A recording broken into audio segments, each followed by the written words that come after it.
ये कहानी है एक अमेरिकी जासूस टॉम हैरिस की, जिसने ईरान में जाकर ईरान के एक परमाणु संयंत्र को तबाह कर दिया, जिसके बाद ईरान के खुफिया एजेंट्स उसकी पहचान करके उसके पीछे पड़ जाते हैं और अमेरिकी खुफिया एजेंसी CIA उस जासूस को उसके हाल पर ही छोड़ देती है। तो क्या वह जासूस ईरान से वापस जिंदा निकल पाया? जानेंगे कंधार मूवी की इस कहानी में, तो ज्यादा समय न लेते हुए शुरू करते हैं।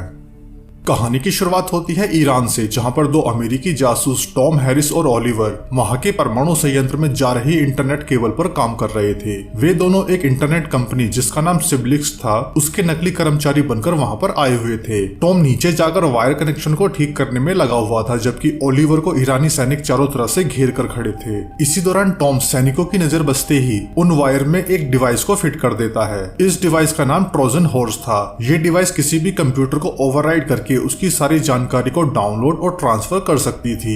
इस डिवाइस से अमेरिकी खुफिया एजेंसी CIA ईरान के एक परमाणु कंप्यूटर को हैक करने वाली थी। टॉम हैकिंग डिवाइस को जैसे ही वायर पर फिट करता है तो ईरानी परमाणु संयंत्र के कंप्यूटर का पूरा एक्सेस CIA के पास चला जाता है और फिर टॉम और ओलिवर वहां से निकलने लगते हैं। लेकिन तभी एक सैनिक को उन पर शक होता है। तब टॉम उसे बताता है कि अब इंटरनेट की स्पीड तेज हो चुकी है, जिसके बाद वह सबूत के तौर पर उसे मोबाइल पर फुटबॉल का मैच दिखाता है, जिसके बाद वे सभी सैनिक खुश हो जाते हैं और उसकी बात मान जाते हैं और टॉम ओलिवर के साथ वहां से निकल जाता है। जिसके बाद CIA के लोग ईरान के कंप्यूटर सिस्टम को हैक करने में लग जाते हैं। वहीं दूसरी तरफ ईरान में एक अमेरिकी जर्नलिस्ट मौजूद थी जिसका नाम लूना कुजैल था। लूना अमेरिका और ईरान के बीच परमाणु समझौते को लेकर चल रहे विवाद और संघर्ष को ट्रैक कर रही थी। तभी लूना को पता चलता है कि CIA के प्लान का ईरानी सरकार को पता चल चुका है और ईरान के खुफिया परमाणु संयंत्र की तस्वीरें भी बाहर आ चुकी है। जब लूना फोन पर बात कर रही थी तब ईरान के खुफिया एजेंट लूना का फोन ट्रैक कर लेते हैं और उसकी सारी बातें सुन लेते हैं, जिससे उन्हें उस इंटरनेट कंपनी के बारे में पता चल जाता है जिसमें वो दोनों जासूस नकली कर्मचारी बनकर आए थे। उधर टॉम और ओलिवर वापस सेफ हाउस आ चुके थे। टॉम इस काम के बाद वापस US जाने के लिए तैयार था। जब टॉम सेफ हाउस की छत पर बैठा हुआ था तब CIA के एजेंट ईरानी परमाणु सिस्टम को पूरी तरह से हैक कर लेते हैं और वे उस परमाणु संयंत्र का तापमान बेहद तेज कर देते हैं, जिससे वहां पर एक जोरदार धमाका होता है और पूरा परमाणु संयंत्र तबाह हो जाता है।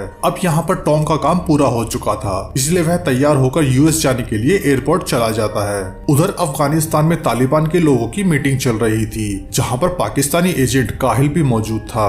वे सब ईरान में हुई इस तबाही से काफी डरे हुए थे। उन्हें लग रहा था कि अब अमेरिकी फौज के हाथ कभी भी उन तक पहुँच सकते हैं। वहीं ईरान में लूना को भी ईरानी सैनिकों द्वारा किडनैप कर लिया जाता है। वहीं दूसरी तरफ टॉम को भी रोमन का मैसेज आता है। रोमन भी US खुफिया एजेंसी CIA के लिए जासूसी का काम करता था। रोमन टॉम को एक नई मिशन पर जाने के लिए कहता है, लेकिन टॉम उससे कहता है कि वो वापस आकर इस काम को करेगा, लेकिन ये मिशन उसे 3 दिन के अंदर करना था। इसलिए रोमन उससे कहता है कि वह इस काम को करने के बाद अपनी बेटी आइडा की ग्रेजुएशन पार्टी में जा सकता है और साथ ही रोमन टॉम से उसकी बेटी को मनचाही यूनिवर्सिटी में एडमिशन कराने का वादा करता है। जिसके बाद टॉम नए मिशन के लिए तैयार हो जाता है। टॉम को ईरान द्वारा बनाई जाने वाली एक खुफिया एयर स्ट्रिप को तबाह करने का मिशन दिया जाता है, जिसके लिए उसे अफगानिस्तान से होते हुए ईरान में दाखिल होना था। साथ ही रोमन उसे एक ट्रांसलेटर देता है जिसका नाम मोहम्मद होता है। मोहम्मद हेरात के पूरे इलाके को अच्छी तरह से जानता था और वहाँ की कई भाषा को भी उसे ज्ञान था। वहीं दूसरी तरफ ईरानी ऑफिसर फरजाद द्वारा लूना से पूछताछ होती है और उस दिन टॉम और ओलिवर द्वारा इंटरनेट केबल से छेड़छाड़ करने के बारे में पता चल जाता है, मगर ईरानी अभी तक टॉम और ओलिवर का असली नाम नहीं जानते थे। अगली सुबह टॉम मोहम्मद के साथ अपने मिशन पर जाने ही वाला होता है, लेकिन तभी US CIA के द्वारा ईरान में किए गए खुफिया मिशन का खुलासा हो जाता है। US पेंटागन के ही एक अधिकारी ने इस मिशन की सारी जानकारी को न्यूज में लीक कर दिया था, जिस कारण टॉम और ओलिवर की पूरी पहचान सबके सामने आ जाती है। रोमन तुरंत ही टॉम को फोन करके अपने अगले मिशन को अबॉर्ट करने के लिए कह देता है और उसे हेरात से निकालने की कोशिश में लग जाता है। इसी दौरान ईरानी पुलिस द्वारा ओलिवर को भी मार दिया जाता है। CIA के इस मिशन का खुलासा होते ही पाकिस्तानी ISI अपने जासूस काहिल को टॉम को पकड़ने के लिए भेज देते हैं ताकि वे उसे ईरान को बेच सकें। और टॉम की पहचान होते ही पाकिस्तानी, तालिबानी, आइसिस, खुरासान सभी टॉम को एक दूसरे से पकड़ने की होड़ में लग जाते हैं। वहीं ईरानी ऑफिसर फरजाद भी टॉम को पकड़ने के लिए उसके पीछे लग जाता है। दूसरी तरफ रोमन टॉम को बचाने के लिए CIA से कांटेक्ट करता है, जिसके मुताबिक टॉम को हेरात से 400 मील दूर कंधार में बने एक पुराने CIA बेस तक पहुंचना था, जहां पर टॉम को एयरलिफ्ट करके बचाया जाने वाला था। मगर इस दूरी के बीच उसे कई तरह के खतरों का सामना करना था। जिसके बाद टॉम और मोहम्मद एक गाड़ी में सेफ हाउस से कंधार जाने के लिए निकल जाते हैं, मगर फरजाद भी उनके पीछे लगा हुआ था। आगे बढ़ते हुए टॉम एक मार्केट में घुस जाता है, जहाँ से टॉम गाड़ी बदलकर वहाँ से निकलने लगता है, लेकिन फरजाद उन्हें देख लेता है। आगे जाकर टॉम फरजाद के आदमियों को पहचान लेता है और वहाँ से कार लेकर भागने की कोशिश करता है। इसी बीच काहिल भी वहाँ आकर टॉम के पीछे पड़ जाता है, क्योंकि अब काहिल भी टॉम को सबसे पहले पकड़ना चाहता था। इसलिए वह फरजाद की गाड़ी में बॉम्ब लगाकर उसे ब्लास्ट कर देता है, जिससे कई ईरानी सैनिक मारे जाते हैं और फरजाद दूर खड़ा होकर यह सब देखता रहता है। अब टॉम वहाँ से निकल चुका था और वह बहुत तेजी से कंधार की तरफ बढ़ने लगता है। पाकिस्तानी जासूस काहिल तालिबानी लड़ाके रसूल को फोन करता है और उन्हें टॉम की करंट लोकेशन बताकर उन्हें पकड़ने के लिए भेज देता है। आगे तेजी से बढ़ते हुए टॉम के सामने तालिबान लड़ाके अपनी गाड़ी को लगा देते हैं, लेकिन टॉम एक जबरदस्त और दिलेर बंदा था। वह अपनी गाड़ी से उन्हें जोर से टक्कर मारकर अफगानिस्तान के पहाड़ों के बीच बने रास्तों से निकल जाता है। काहिल भी लगातार टॉम का पीछा करता रहता है। आगे जाते हुए टॉम की कार का टायर पंचर हो जाता है।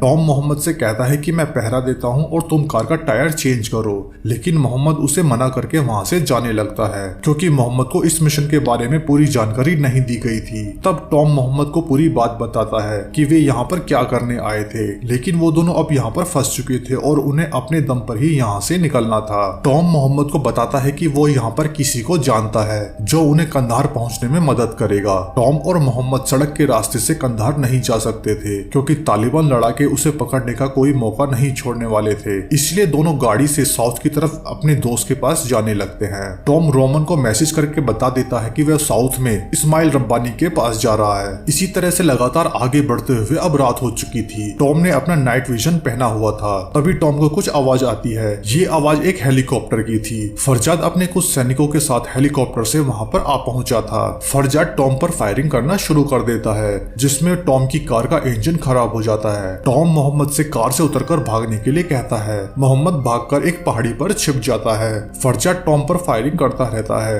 जिसके जवाब में टॉम हेलीकॉप्टर पर फायरिंग कर देता है। इस तरह से उनमें एक फाइट शुरू हो जाती है, जिसके आखिर में टॉम हेलीकॉप्टर पर फायरिंग करके उसके पायलट को मार देता है, जिससे हेलीकॉप्टर अनबैलेंस होकर क्रैश हो जाता है और फरजाद भी मारा जाता है। ये सारा घटनाक्रम CIA हेडक्वार्टर में CIA चीफ मार्क लो सब देख रहा था। वह चाहकर भी टॉम की कोई हेल्प नहीं कर सकता था, क्योंकि उसे इस बात की इजाजत नहीं थी। जिसके बाद दूसरी तरफ रोमन भी हेरात पहुंच जाता है। रोमन भी अब खुद टॉम को बचाने के लिए वहां पर आ चुका था। रोमन हेरात में कुछ लोगों से मिलता है, जिन्होंने आइसिस खुरासान के झंडे अपने गाड़ी में लगाए हुए थे, मगर असल में ये लोग अफगानिस्तान आर्मी के कमांडो होते हैं, जो रोमन की मदद के लिए आए हुए थे। और उधर टॉम और मोहम्मद पैदल ही साउथ में रब्बानी तक पहुंचने के लिए निकल जाते हैं। जब सुबह होती है तब काहिल वहां देखता है तो उसे फरजान का हेलीकॉप्टर क्रैश हालत में मिलता है। इसे देखकर काहिल को समझ आ जाता है कि टॉम को पकड़ना इतना आसान भी नहीं है। अब टॉम और मोहम्मद इस्माइल रब्बानी के अड्डे के पास तक पहुंच चुके थे। उनके पास कुछ गाड़ियां आती हैं और उन दोनों को इस्माइल रब्बानी के पास ले जाया जाता है। इस्माइल रब्बानी पहले भी US के लिए काम कर चुका था। वह US, पाकिस्तान, रशिया और कई देशों के लिए काम कर चुका था। टॉम रब्बानी से कहता है कि उसे कंधार पहुंचना है। तब रब्बानी उससे कहता है कि अगर वह एक दिन पहले उसके पास आया होता तो वह खुद उसे कंधार छोड़ आता, मगर तालिबान के लोग उसका हेलीकॉप्टर लेकर चले गए हैं। इसलिए रब्बानी उसे कंधार तक जाने के लिए एक कार दे देता है। मोहम्मद इस्माइल रब्बानी से मदद नहीं लेना चाहता था, क्योंकि रब्बानी ने हेरात पर जब एक हमला करवाया था तब उसका बेटा उस हमले में मारा गया था, जिस कारण मोहम्मद इस्माइल रब्बानी को दो बातें सुना देता है, जिससे रब्बानी मोहम्मद को मारने वाला होता है, लेकिन टॉम उसे बचा लेता है। टॉम और मोहम्मद वहाँ से एक कार में बैठकर कंधार की तरफ चले जाते हैं, मगर इस्माइल रब्बानी टॉम के साथ धोखा कर देता है। इस्माइल रब्बानी ISI के चीफ को टॉम की सारी जानकारी दे देता है। इधर काफिल की बाइक भी लगातार चलते हुए खराब हो जाती है। ISI चीफ काफिल को फोन करता है और उसे बताता है कि टॉम एक ANA ट्रक में यानी कि एक कार में कंधार की तरफ आगे बढ़ रहा है। काहिल तुरंत ही रसूल को फोन करके उसे टॉम की लोकेशन को बता देता है, जहाँ रसूल टॉम और मोहम्मद को पकड़ लेता है और दोनों को बंदी बना लेता है। रसूल जब मोहम्मद को मार रहा था तब एक आदमी वहाँ पर आकर बताता है कि दाइश लड़ाकों ने उन पर हमला कर दिया है। वहाँ पर दाइश लड़ाके तालिबानियों पर एक जबरदस्त हमला कर देते हैं। वहाँ पर इतनी जबरदस्त फायरिंग होती है जिसमें रसूल और उसके कई साथी मारे जाते हैं। असल में वो हमलावर दाइश लड़ाके नहीं थे, वे सभी अफगान कमांडो थे जिन्हें रोमन वहाँ पर लेकर आया था। रोमन वहाँ आकर टॉम और मोहम्मद को बचा लेता है और उन्हें लेकर वहाँ से निकल जाता है। काहिल वहाँ आता है तो समझ जाता है कि ये सभी दाइश लड़ाके नहीं है, बल्कि ये अफगान कमांडो है, इसलिए वह उस लड़ाई में नहीं पड़ता और आगे मेवान में जाकर टॉम को पकड़ने का प्लान करता है, क्योंकि CIA का पुराना बेस वहीं पर था। वहीं CIA हेडक्वार्टर में मार्कलो और क्रिस टॉम पर लगातार नजर बनाए हुए थे। अब टॉम, रोमन और मोहम्मद CIA बेस से 4 किलोमीटर की दूरी पर थे, लेकिन काहिल भी लगातार उन्हीं के पीछे था।